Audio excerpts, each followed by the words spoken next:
নিজেরা কাদা ছোড়াছড়ি করলে দেশ জাতির সার্বভৌমত্ব বিপন্ন হবে বললেন সেনাপ্রধান। ডিসেম্বরের মধ্যে নির্বাচনের প্রত্যাশা। সরকারের কিছু ব্যক্তির বক্তব্যে দেশে অস্থিতিশীলতা তৈরি হচ্ছে মন্তব্য তারেক রহমানের। সবাইকে ঐক্যবদ্ধ থাকার আহ্বান। আইন শৃঙ্খলা নিয়ন্ত্রণে গাফিলতি পেলে ছাড় নয় বললেন স্বরাষ্ট্র উপদেষ্টা। জাতীয় শহীদ সেনা দিবসে সামরিক কবরস্থানে শ্রদ্ধা। এবং উপদেষ্টা পরিষদ থেকে পদত্যাগ করলেন নাহিদ ইসলাম। নেতৃত্ব দেবেন নতুন রাজনৈতিক দলে।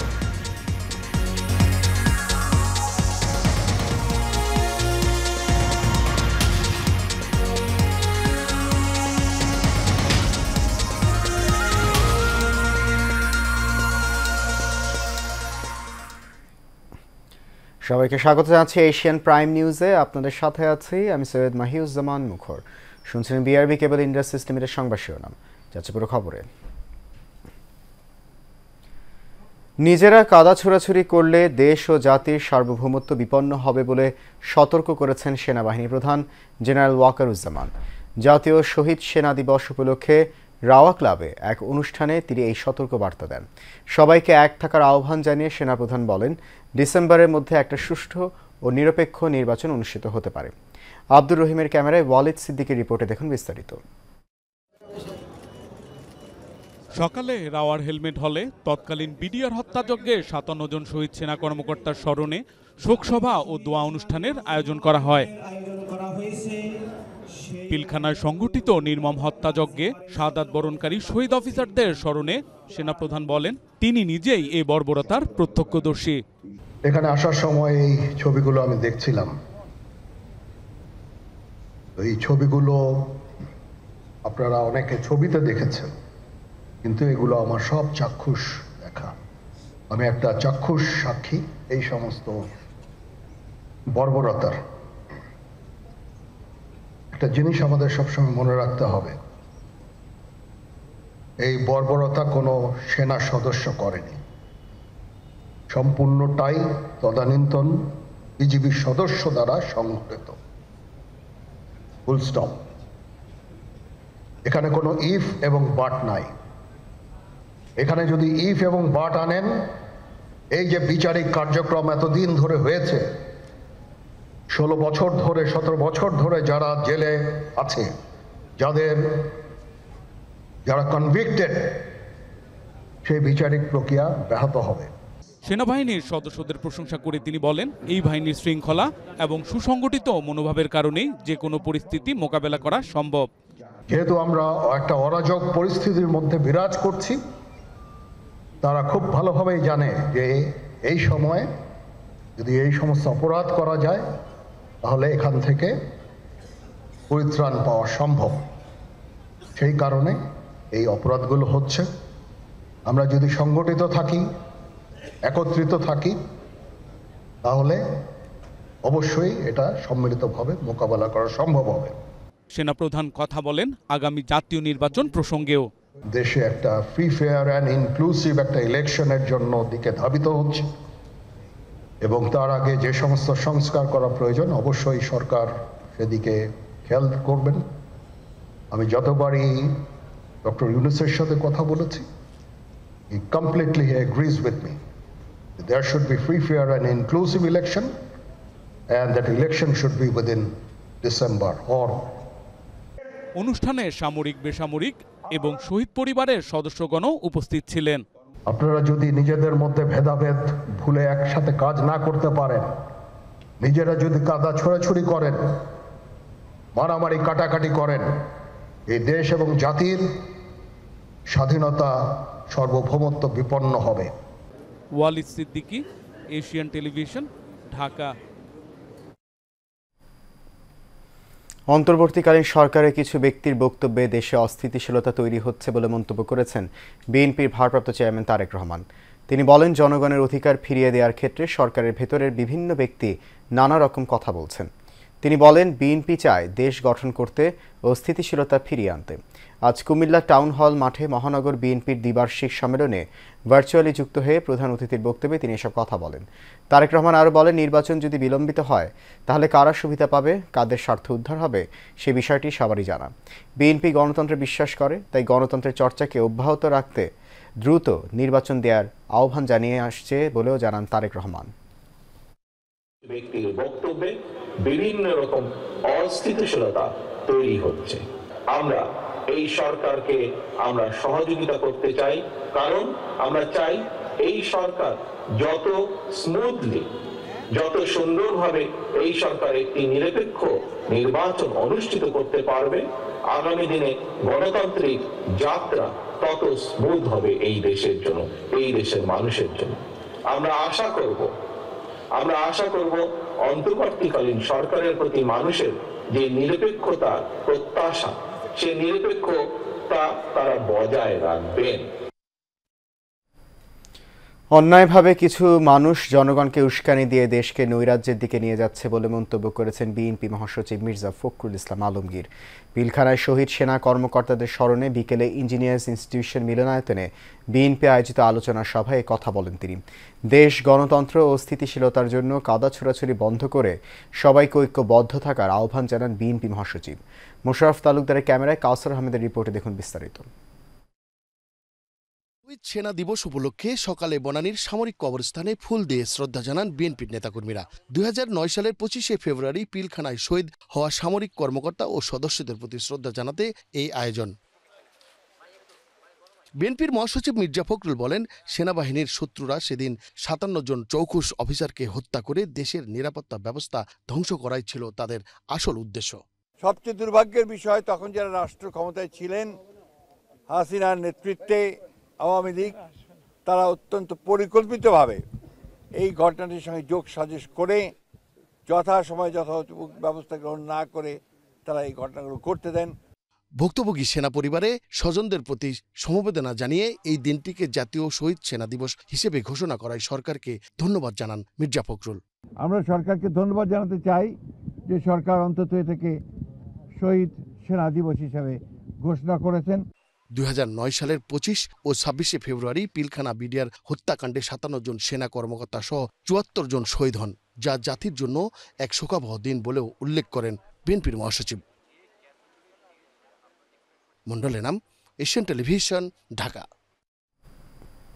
দর্শক দেখছেন মন্ডল এনামের রিপোর্টটি। অপরাধ দমনে কোনো বাহিনীর সদস্যের গাফিলতি পেলে ছাড় দেওয়া হবে না বলে জানিয়েছেন স্বরাষ্ট্র উপদেষ্টা লেফটেন্যান্ট জেনারেল অবসরপ্রাপ্ত মোহাম্মদ জাহাঙ্গীর আলম চৌধুরী।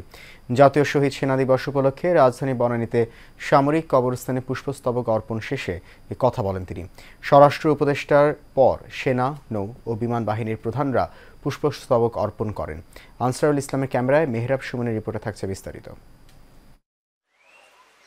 2009 সালে 25শে ফেব্রুয়ারি পিলখানায় বিডিআরের সদর দপ্তরে ভয়াবহ হত্যাকাণ্ডে 57 সেনা কর্মকর্তা সহ 74 জন শহীদ হয়। তাদের স্মরণে প্রথমবারের মতো রাষ্ট্রীয়ভাবে পালন করা হয় জাতীয় শহীদ সেনা দিবস। শ্রদ্ধা জানাতে এসে শহীদ সেনা কর্মকর্তাদের স্বজনরা দিনটিকে রাষ্ট্রীয়ভাবে স্বীকৃতি দেওয়ায় কৃতজ্ঞতা প্রকাশ করে দ্রুত সময়ের মধ্যে হত্যাকাণ্ডের সুষ্ঠু তদন্তের মাধ্যমে সঠিক বিচারের দাবি জানান। আমরা অবশ্যই সন্তুষ্ট যে এটা শহীদ সেনা দিবস ঘোষণা করা হয়েছে। আমরা আশা করেছিলাম যে এটা এই ক্যাটাগরিতে হবে। খুনি তো আর তৎকালীন নিজের বিচার আর করবে না। এখন যেহেতু শেখ হাসিনা আর নাই, আমি বলছি না যে পুরাপুরি বাধা নাই, এখনও হয়তোবা কেউ বাধা দিতে পারে কমিশনকে। আমার মনে হচ্ছে এখন একটা বেটার স্কোপ আছে আমাদের আসল তদন্ত করে আসল ঘটনাটা কনক্লুড করে রিপোর্ট দেওয়া। শেষ পর্যন্ত যে হয়েছে এটাতেই আমরা অনেক হ্যাপি। আমরা আরও হ্যাপি হব। আমাদের আরেকটা জিনিস বাকি আছে, সেটা হচ্ছে সুষ্ঠু বিচার। আমরা সেটা চাই। এখানে দুইটি অংশ, একটি হলো যারা এক্সিকিউশন করেছে, যারা পিলখানাতে আসলে ছিল বা এই হত্যাকাণ্ডের সাথে যারা সরাসরি সম্পৃক্ত ছিল, আরেকটা হলো এই হত্যাকাণ্ডের কুশীলব। তো 2009 সাল থেকে কিন্তু আপনার এই হত্যাকাণ্ডের বিভিন্ন পর্যায়ে বিচার হচ্ছে, মানে যারা হত্যা করেছে আর যারা এর মাস্টার মাইন্ড ছিল ওনারা কিন্তু একেবারে পর্দার আড়ালে ছিল। তো এখন নতুন করে তদন্ত, জাতীয় স্বাধীন তদন্ত কমিশন হয়েছে। এই কমিশনের মাধ্যমে ইনশাল্লাহ এই ঘটনার যারা মাস্টারমাইন্ড ছিল তাদের নামটি উঠে আসবে এবং তাদেরকে বিচারের আওতায় নিয়ে আসা হবে। এ সময় স্বরাষ্ট্র উপদেষ্টা লেফটেন্যান্ট জাহাঙ্গীর আলম সাংবাদিকদের এক প্রশ্নের জবাবে বলেন, স্বাধীন কমিশন গঠন করা হয়েছে। অতি দ্রুত সময়ের মধ্যে এই নরকীয় হত্যাকাণ্ডের বিচারের কাজ সম্পূর্ণ করে দোষীদের শাস্তি দেওয়া হবে। তাদের দুইটা মেইন দাবি ছিল, একটা হলো বিচারের দাবি আর একটা হলো এই শহীদ সেনা দিবস ঘোষণা করা। তো আমরা কিন্তু শহীদ সেনা দিবস ঘোষণা করেছি এবং আজকে এই শহীদ সেনা দিবস হিসাবেই কিন্তু পালন করা হচ্ছে। আর আরেকটা দাবি ছিল যে বিচার, ওই জন্য কিন্তু আমরা কমিশন করে দিয়েছি এবং কমিশনের 24শে জানুয়ারি থেকে মনে হয় শুরু হয়েছে কমিশনের কাজ। এটা তাদের 3 মাস সময় দেওয়া হয়েছে। তাদের রিপোর্টের বেসিসে আমরা যারা দোষী সাব্যস্ত হবে তাদেরও বিচারে আওতায় নেওয়া হবে। শোকাবহ ও হৃদয় বিদারক দিনটিকে রাষ্ট্রীয়ভাবে পালনের মাধ্যমে সেনা সদস্যদের আত্মত্যাগকে জাতীয়ভাবে স্বীকৃতি দেওয়া হলো। এবার থেকে এটা শহীদ সেনা দিবস হিসাবে ডিক্লেয়ার করা হয়েছে এবং আমরা মেহরাব সুমন, এশিয়ান টেলিভিশন, ঢাকা। নতুন দলে যোগ দিতে আনুষ্ঠানিকভাবে উপদেষ্টা পরিষদ থেকে পদত্যাগ করলেন নাহিদ ইসলাম। দুপুর 1টায় প্রধান উপদেষ্টার কাছে পদত্যাগপত্র জমা দেন তিনি। পরে এক সংবাদ সম্মেলনে তিনি জানান, বর্তমান পরিস্থিতিতে রাজনৈতিক শক্তির উত্থানে রাজপথে থাকা প্রয়োজন। নূর মোহাম্মদ ভূঁইয়ার রিপোর্টে দেখুন বিস্তারিত। রাজনীতিতে বেশ কিছুদিন ধরেই আলোচনা চলছিল বৈষম্য বিরোধী ছাত্র জনতার নতুন রাজনৈতিক দল গঠন নিয়ে। কে হবেন দলের আহ্বায়ক বা অন্যান্য গুরুত্বপূর্ণ পদেই বা কে আসছেন, চলছিল তা নিয়ে নানান গুঞ্জন। নতুন দলের আহ্বায়ক হিসেবে তরুণ উপদেষ্টা নাহিদ ইসলামের নাম সবার আগেই আলোচনায় আসে। তারপর থেকেই পদত্যাগ নিয়ে গুঞ্জন ছড়ায় বেশ কিছুদিন ধরেই। এমন গুঞ্জনের ডালপালা আরও বিস্তৃত হচ্ছিল গেল বৃহস্পতিবার থেকেই সচিবালয়ে নাহিদ ইসলামের অফিসে না আসা নিয়ে। অবশেষে পদত্যাগ করে গুঞ্জনের অবসান ঘটান নাহিদ। প্রধান উপদেষ্টার কাছে পদত্যাগপত্র জমা দিয়ে যমুনার সামনে এক সংবাদ সম্মেলনে সদ্য পদত্যাগ করা এই উপদেষ্টা বলেন, গণতান্ত্রিক পরিবর্তনের আকাঙ্ক্ষা এবং গণ অভ্যুত্থানে যেসব ছাত্র জনতা অংশগ্রহণ করেছে সেই শক্তিকে সুসংহত করতেই পদত্যাগ করেছেন তিনি। আমার যে গণ অভ্যুত্থানে যে ছাত্র জনতা অংশগ্রহণ করেছে সেই শক্তিকে সংহত করতে আমি মনে করেছি যে আমার সরকারের থেকে আমার সরকারের বাইরে রাজপথে আমার ভূমিকা বেশি হবে এবং আমার বাইরে যারা আমাদের সহযোদ্ধা রয়েছেন তারাও এটি চান এবং সেই প্রেক্ষিতে আমি মূলত আজকে পদত্যাগপত্র জমা দিয়েছি। তো গত 6 মাসে আমি আমার জায়গা থেকে চেষ্টা করেছি কাজ করে যাওয়ার। 2টি মন্ত্রণালয়ের বাইরেও অনেক অতিরিক্ত দায়িত্ব আমাদের পালন করতে হয়েছে। গণ অভ্যুত্থানের আকাঙ্ক্ষা এখনো বাস্তবায়ন হয়নি উল্লেখ করে তিনি বলেন, সরকার থেকে আরো যদি কেউ রাজনৈতিক দলে অংশ নিতে চান তারাও পদত্যাগ করবেন। গত 6.5 মাসের প্রেক্ষিতে সরকার কাজ করছে, হয়তো আমরা আশানুরূপ ফলাফল এখনো পাইনি, কিন্তু আমার কাছে মনে হয়েছে যে সরকারের একটা স্ট্যাবিলিটিতে সরকার এসেছে এবং ব্যক্তিগতভাবে সরকারের বাইরে যে দেশের বর্তমান যে পরিস্থিতি সেই পরিস্থিতিতে একটি রাজনৈতিক শক্তির উত্থানের জন্য আমার রাজপথে থাকা প্রয়োজন, ছাত্র জনতার কাতারে থাকা প্রয়োজন। নতুন দলের আহ্বায়ক হচ্ছেন কিনা জানতে হলে 28 ফেব্রুয়ারি পর্যন্ত অপেক্ষা করতে হবে বলেও জানান নাহিদ ইসলাম। এটার জন্য আপনাদের দলটির যেদিন ঘোষণা 28 তারিখ সেদিন পর্যন্ত অপেক্ষা করতে হবে, সেদিনই এটা জানা যাবে। Noor Mohammad Bhuiyan, Asian television, Dhaka. BNP vice chairman ও সাবেক মন্ত্রী আব্দুল্লাহ আল নোমানকে ফুলেল শ্রদ্ধায় শেষ বিদায় জানিয়েছেন বিভিন্ন রাজনৈতিক দল ও সংগঠনের নেতারা। বিকেলে নয়াপল্টনে বিএনপির কেন্দ্রীয় কার্যালয়ের সামনে তার দ্বিতীয় জানাজা হয়। এ সময় বিএনপি মহাসচিব মির্জা ফখরুল ইসলাম আলমগীর, স্থায়ী কমিটির সদস্য নজরুল ইসলাম খান, আমির খসরু মাহমুদ চৌধুরী সহ শীর্ষ নেতারা উপস্থিত ছিলেন। এছাড়া জাতীয় পার্টি ও লিবারেল ডেমোক্রেটিক পার্টির নেতারাও জানাজায় অংশগ্রহণ করেন। এর আগে সংসদ ভবনের দক্ষিণ প্লাজায় তার প্রথম জানাজা হয়।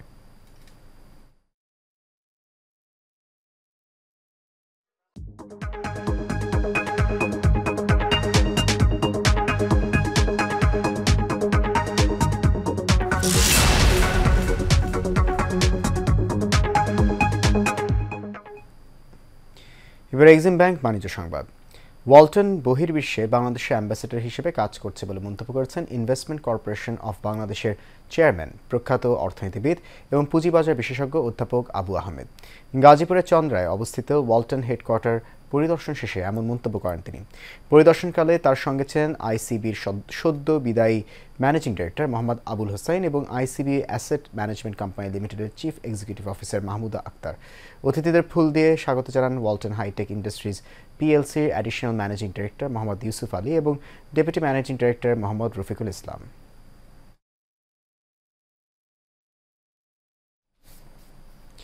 এবার আন্তর্জাতিক প্রসঙ্গ। রাশিয়ার ইউক্রেন আক্রমণের তৃতীয় বার্ষিকী উপলক্ষে জাতিসংঘের পরপর দুটি ভোটে যুক্তরাষ্ট্র রাশিয়ার পক্ষে অবস্থান নিয়েছে। মস্কোর কর্মকাণ্ডের নিন্দা এবং ইউক্রেনের ভূখণ্ডগত অখণ্ডতার প্রতি সমর্থন জানিয়ে ইউরোপীয় দেশগুলোর উত্থাপন করা প্রস্তাবের বিপক্ষে ভোট দেয় যুক্তরাষ্ট্র। যদিও এই প্রস্তাবটি জাতিসংঘের সাধারণ পরিষদে 93 ভোটে পাশ হয়। এরপর যুক্তরাষ্ট্রের খসড়া করা একটি প্রস্তাব জাতিসংঘ নিরাপত্তা পরিষদে উত্থাপন করা হয়। এতে রাশিয়ার কোনো সমালোচনা ছিল না, শুধু যুদ্ধ বন্ধের আহ্বান জানানো হয়। এর পক্ষে ভোট দেয় যুক্তরাষ্ট্র। নিরাপত্তা পরিষদে এই প্রস্তাবটি পাশ হলেও যুক্তরাষ্ট্রের প্রধান মিত্র যুক্তরাজ্য ও ফ্রান্স ভোটদানে বিরত থাকে।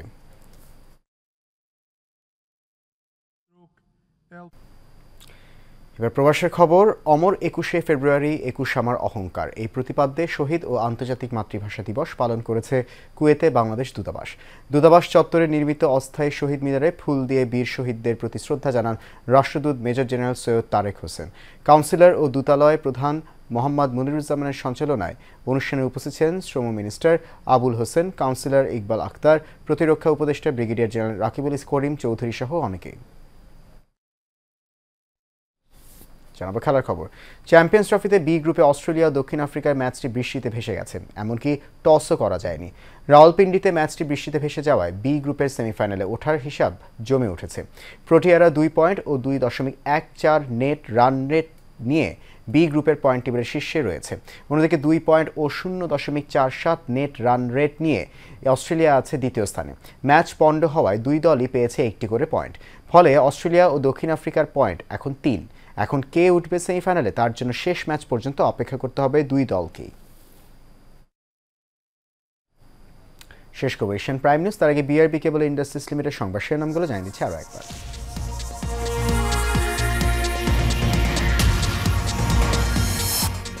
নিজেরা কাদা ছোড়াছুড়ি করলে দেশ জাতির সার্বভৌমত্ব বিপন্ন হবে বললেন সেনাপ্রধান। ডিসেম্বরের মধ্যে নির্বাচনের প্রত্যাশা। সরকারের কিছু ব্যক্তির বক্তব্যে দেশে অস্থিতিশীলতা তৈরি হচ্ছে মন্তব্য তারেক রহমান। সবাইকে ঐক্যবদ্ধ থাকার আহ্বান। আইন শৃঙ্খলা নিয়ন্ত্রণে গাফিলতি পেলে ছাড় নয় বলেন স্বরাষ্ট্র উপদেষ্টা। জাতীয় শহীদ সেনা দিবসে সামরিক কবরস্থানে শ্রদ্ধা। এবং উপদেষ্টা পরিষদ থেকে পদত্যাগ করে নাহিদ ইসলাম নেতৃত্ব দেবেন নতুন রাজনৈতিক দলে।